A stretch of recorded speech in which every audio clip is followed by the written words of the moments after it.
O cuerpo policial tem todo o processo interno reglar, nota tour rende por WAC, nota tour rende por compartir, e nós temos tecnologia também in place, que tour rende, que está trading operation command center, tour é como tu disse, tour é acto não que hasi, dus tour é usuário não, está worden getraceerd, que men sempre nos por WAC. Por exemplo, está Rocco a wak e camara no momento Rocco a saca e câmeras não, porque se algo leak, não saca o Rocco. Que de forma nós temos todo o processo interno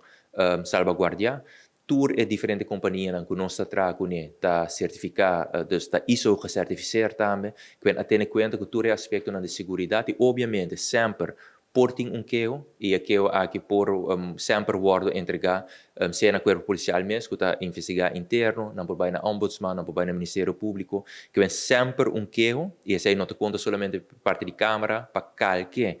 keho que portem riba optreden de polícia, sempre botim bo caminha por entregar keho, e pensar que não está diferente.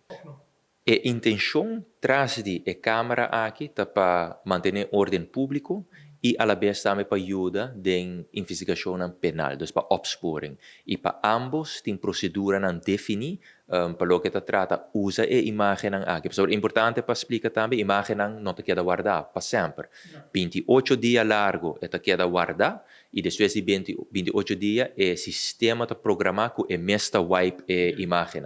E solamente se tem uma série de imagens aqui para caso que está para investigação, com permisso do Ministério Público, a imagem aqui por wordo barrar e guardar agora. Pois a intenção não está para usar para boot rende, está letterlijk wordo usar para manter ordem público e em caso investigativo. E pensei também, tem tu reporte não pegar onde Aruba, porque onde é critério não está também, prometo que vou pegar câmera, vou ser anunciar para o ciudadano sa que está bem dentro de uma área que está de vigilância de câmera.